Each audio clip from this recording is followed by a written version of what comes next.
मध्य प्रदेश के उज्जैन स्थित माकडोन में सरदार पटेल की प्रतिमा को खंडित करने की घटना का विरोध करते हुए वडोदरा एसपीजी ग्रुप के कार्यकर्ताओं द्वारा आवेदन पत्र दिया गया। मध्य प्रदेश राज्य में आए हुए वैसे उज्जैन के माकडोन में सरदार पटेल की प्रतिमा को खंडित करने की घटना प्रकाश में आते हुए सरदार पटेल समाज में भारी आक्रोश फूट निकला है, जिसका विरोध करते हुए वडोदरा के सरदार पटेल सेवा दल के कार्यकर्ताओं द्वारा आज आक्रोश रूपी कलेक्टर कचेरी में आवेदन पत्र दिया गया। राष्ट्रीय एकता के प्रतीक और अखंड भारत के निर्माता सरदार पटेल की प्रतिमा को असामरिक तत्वों द्वारा तोड़फोड़ कर खंडित किया गया है, जिसका विरोध करने के भागरूप तथा तमाम के खिलाफ कानूनन कार्यवाही करने की मांग करते हुए आवेदन पत्र दिया था। આજરોજ અમે શ્રી સરદાર પટેલ સેવા દળની ટીમ સમગ્ર ટીમ વડોદરા આવ્યા કલેક્ટરશ્રીને આવેદનપત્ર આપવા માટે આવેલા છે।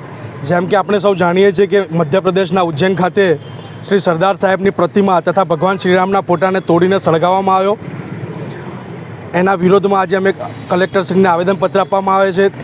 ત્યાં આગળના પ્રશાસને એ લોકો પર હુલ્લડનો એક સામાન્ય કેસ કરીને કેસ દબાવવાની કોશિશ કરેલી છે, પણ અમારી માંગ છે કે એ લોકો સામે દેશદ્રોહનો ગુનો દાખલ થાય, કડકમાં કડક સજા થાય અને સરદાર સાહેબની પ્રતિમા એ જ જગ્યાએ ફરીથી ત્યાં પ્રસ્થાપિત થાય એવી અમારી માંગ છે।